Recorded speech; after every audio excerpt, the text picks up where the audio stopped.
My mom was an okay cook. She wasn't a world-renowned chef, but she was an okay cook. Especially with soup, and she had a couple of really signature recipes. First of all, she made a great oyster stew, which for somebody that grew up in West Virginia is kind of strange, but her dad used to come annually, and that was a big event. And for my grandmother, she'd cook up this oyster stew. She made an awesome French onion soup, which is strange. We had a friar friend who was a potter, and he would make these elaborate clay pots, which we had sets of. And onion soup is kind of difficult to make because you got to bake it twice and you got to bake it.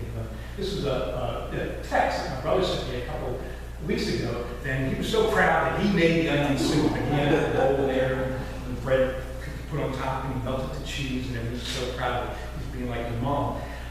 She used to make a bean soup that was awesome, and taught me how to take a bone and how to cook it for days and cook it down and make this thing. Turkey carcasses. We used to love the holidays because I collect, even to this day, collect carcasses from friends. I pick them up, and that whole process is embarrassed with me that I cook these big things and cook it down and down and down and make this awesome broth. It's taken me years, and I try to duplicate the process. I go through all these steps that my mom taught me, or many would taught me just by osmosis. I watch her, and try, and then I process formulation. I taste that. Wow, that's like mom's soup. And it reminds me of her. The taste of that soup reminds me of her. And sometimes, that makes me laugh. It makes me think of all the time. And you know what? Sometimes it makes me sad. Because I miss her. The taste makes me remember her and all those adventures that we used to have together. Just one taste reminds me of both the presence and also her absence. Now I bet there's a food that does the same thing to you. The taste or the smell or texture that reminds you of a loved one. Is there a food that if you tasted it right now would make someone else's presence right here? A food that carries someone's presence, maybe also their absence. I think Jesus understood the power of food to carry the presence of someone we love. It's not an accident that the night before he died, he asked us to do something in memory of him. We read from Luke's gospel. He said, after taking the cup, he gave thanks and said, take this and divide it among you. For I tell you, I will not drink again from the fruit of the vine until the kingdom of God comes. And then he took the bread, he gave thanks, and he broke it. And he gave it to them, saying, this is my body, given for you. Do this in remembrance of me. Jesus asked us to sit down and eat and drink and do this in remembrance of me.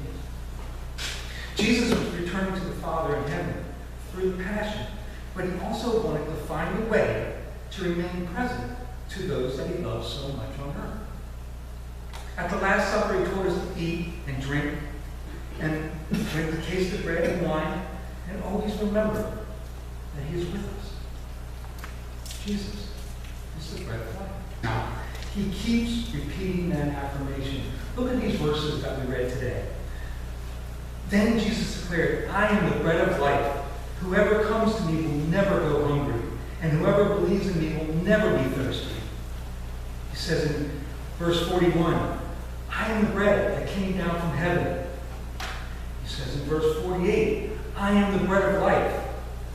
He says in verse 50, but here is the bread that comes down from heaven, which anyone may eat and not die. And then in verse 51, I am the living bread that came down from heaven. Whoever eats this bread will live forever. This bread is my flesh, which I will give for the life of the world. That's a pretty hard concept to grasp, I admit, that Jesus as the living bread. And it was a hard concept for us to comprehend. Just think about the people in that crowd. It was no wonder that the reaction was that they began to grumble. Jesus emphasized that whoever eats of this bread will live forever. Now, For 20 centuries,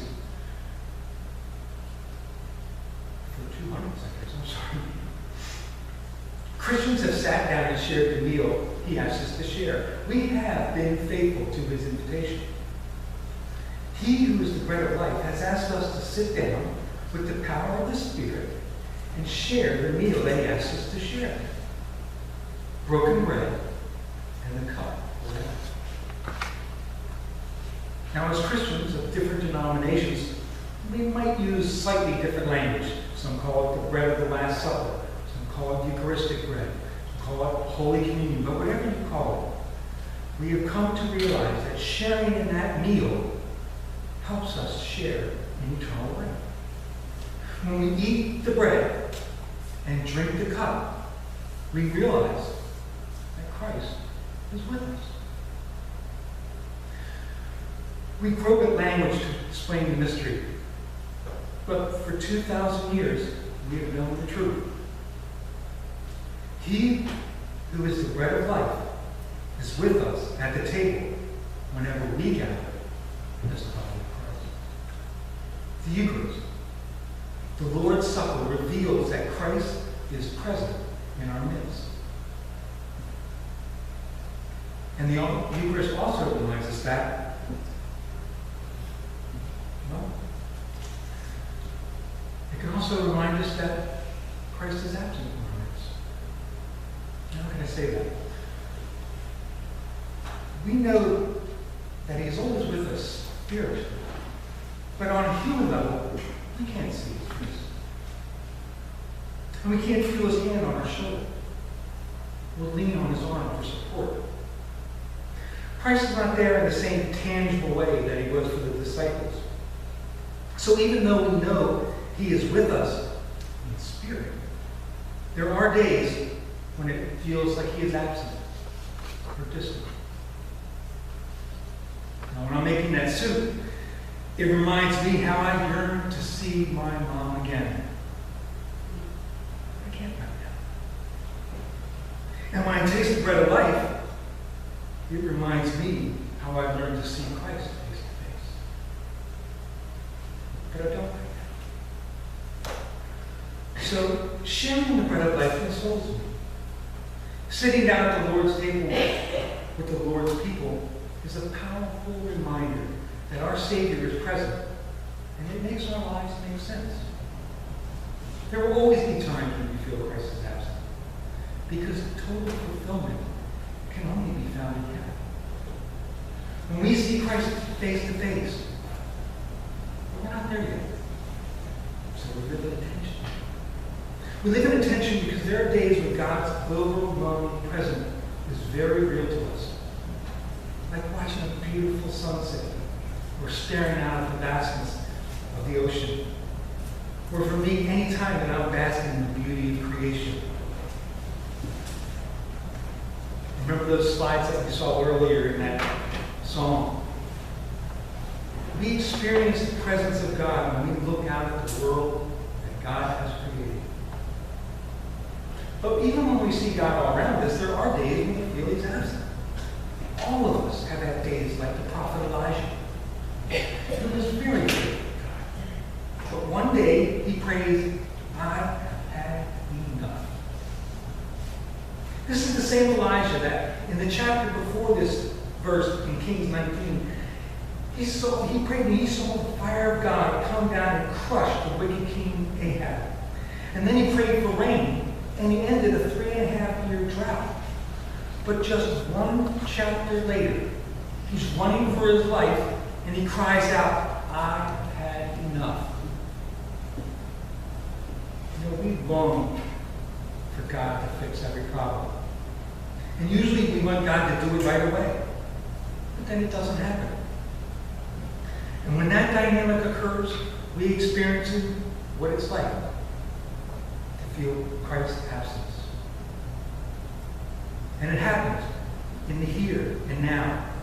Whenever we feel overwhelmed, we're exhausted, we're discouraged, we're unappreciated. Or maybe your child breaks your heart, or the doctor looks you in the eye and says the word cancer. We're lonely and spiritual soul, We long to see Christ. But some days, it feels absent. When the headlines frighten us or angry people shout at us, and the world's injustice just confounds us, we say, I have had enough, Lord. But the good news is that in the breaking of the bread and sharing of the bread of life, we learn that we can bring everything to God.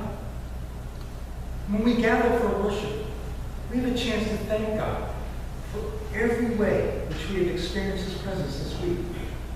And then we can offer to God those situations where Christ feels absent. The 6th chapter of John's Gospel is about the bread of life. It does not answer every question or take away every tear. But I do know this. Jesus is the bread for the journey. The bread of life is the essential nourishment we need to make our way home to God.